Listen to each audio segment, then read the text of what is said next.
наконец-то восторжествовала справедливость. Мы добились установки дважды Героя Советского Союза Амирхану Султану бюста на центральной аллее в Каче, на родине летчиков-авиаторов, которые здесь еще в период войны учились и уходили на фронт.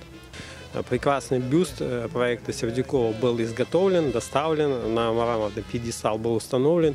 И вот на центральной аллее сегодня в честь 101-й годовщины со дня его рождения мы приходим почтить его память, возложить цветы и прочитать молитву. Мы гордимся нашими героями и нашим Амирхан Султаном.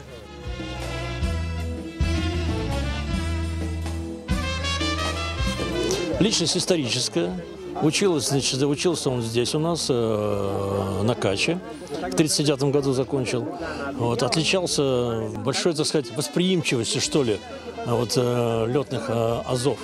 Вот, был одним из лучших курсантов. Началась война, то, соответственно, вот это мастерство, заложенное здесь ему на Каче, оно проявилось в успехах на фронте.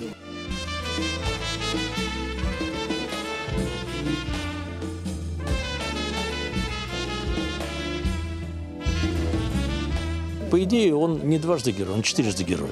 Вот за моей спиной ракета крылатая. Это первая крылатая ракета Советского Союза, это его детище. За него он должен был получить героя, но получил всего лишь орден Ленина.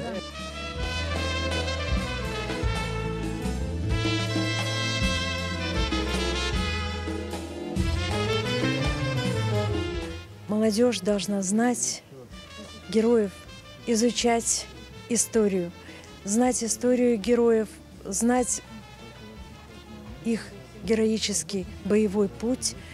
Именно поэтому мы должны не забывать эти даты, проводить эти мероприятия, привлекать больше молодежи, проводить живые уроки мужества и памяти, привлечением очевидцев, которые еще сейчас есть в наше время, которые помнят этих героев, жили вместе с ними. Крым отмечает 101-ю годовщину со дня рождения Амирхана Султана. Мы знаем две даты, там 20 октября, 25. И вот в промежутке в этих дат мы каждый год здесь собираемся и чтим память Амирхана Султана, гордимся его подвигом. И чтобы наши дети, сыновья, подрастающее поколение знали о нем, помнили, изучали его биографию, его подвиг, чтобы мы не забывали своих героев, и всегда наши герои в наших глазах были на высоте.